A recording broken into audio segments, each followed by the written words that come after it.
Glorioso patriarca São José, cujo poder consegue tornar possíveis as coisas impossíveis, vinde em minha ajuda nestes momentos de angústia e dificuldade.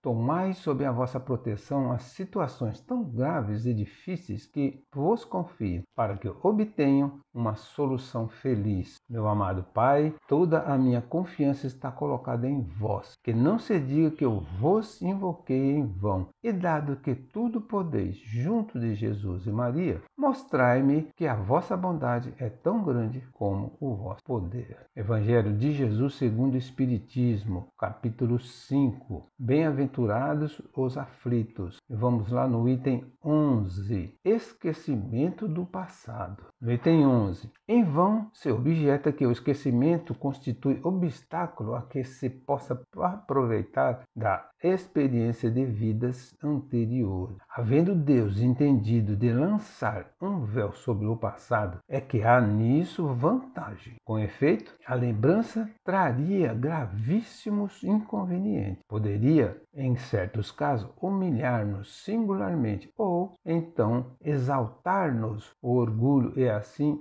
entravar o nosso livre-arbítrio. Em todas as circunstâncias, acarretaria inevitável perturbação nas relações sociais. Frequentemente, o espírito renasce no mesmo meio em que já viveu, estabelecendo de novo relações com as mesmas pessoas, a fim de reparar o mal que lhes haja feito. Se reconhecesse nelas as a quem odiara, quiçá o ódio se lhe despertaria outra vez no íntimo. De todo modo, ele se sentiria humilhado em presença daquelas a quem houvesse ofendido. Então, por que o homem esquece de suas vidas anteriores? Porque se o homem recordasse dos seus erros, ódios, rancores e remorsos, essas lembranças serviriam de obstáculo para o seu progresso. Inconveniência das lembranças do passado. Um exemplo: se numa vida passada eu feri alguém mortalmente, como poderia encarar essa pessoa na vida atual? Uma outra pergunta: poderiam as lembranças das existências anteriores dificultar o nosso relacionamento social? Não. Ficaríamos perturbados diante das pessoas a quem ofendemos ou por quem fomos ofendidos em existências passadas. Reconhecerem um ente muito amado, aquele a quem prejudicamos ou por quem fomos prejudicados, seria fator de desequilíbrio em nossa vida.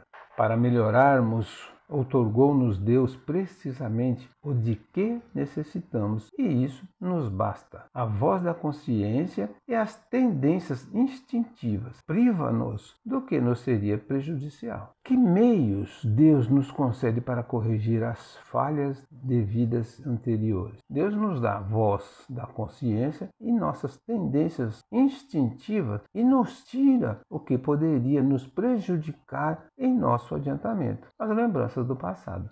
Deus nos deu o que é necessário para o nosso adiantamento, a consciência e as tendências instintivas. Ao nascer, traz o homem consigo o que adquiriu. Nasce qual se fez. Em cada existência tem um novo ponto de partida. Pouco lhe importa saber o que foi antes, se vê punido é que praticou o mal. Suas atuais tendências más indicam o que lhe resta a corrigir em si próprio. E é nisso que deve concentrar-se toda a sua atenção, porquanto daquilo de que se haja corrigido completamente, nenhum traço mais conservará. As boas resoluções que tomou são a voz da consciência, advertindo-o do que é bem e do que é mal, e dando-lhe forças para resistir às tentações. Então, é possível saber em que ponto falhamos em outras existências? Tem gente que quer fazer regressão para saber o que foi em outra vida. Então, essa pergunta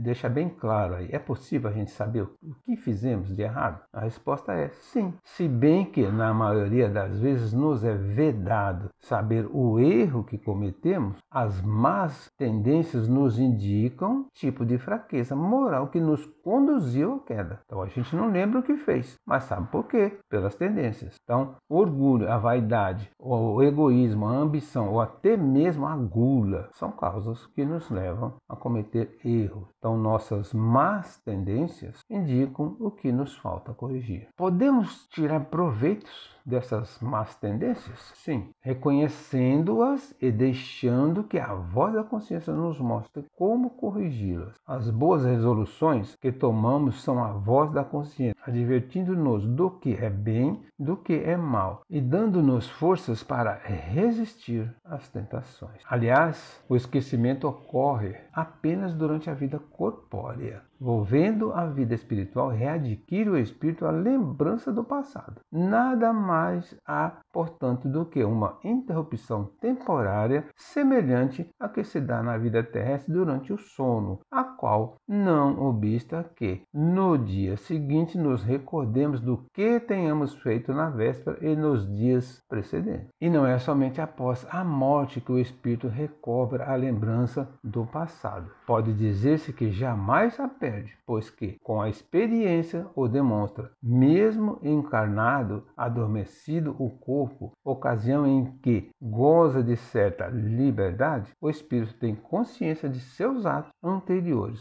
sabe por que sofre e que sofre com justiça. A lembrança unicamente se apaga no curso da vida exterior, da vida de uma relação, mas, na falta de uma recordação exata que lhe poderia ser penosa e prejudicá-lo nas suas relações sociais, forças novas aure ele nesses instantes de emancipação da alma. E se o sabe, aproveita, né? Então, durante o sono a gente tem recordações e a gente tem que procurar esses exemplos, aproveitar para melhorar. Então, o esquecimento do passado é permanente? Não. Somente na vida corpórea é que esquecemos o que fomos. A lembrança é recobrada quando o espírito se liberta do corpo pelo desencarne ou durante o sono, quando ele consegue ter uma liberdade relativa. A lembrança do passado apaga-se na vida corpórea e manifesta-se durante o sono. Conclusão.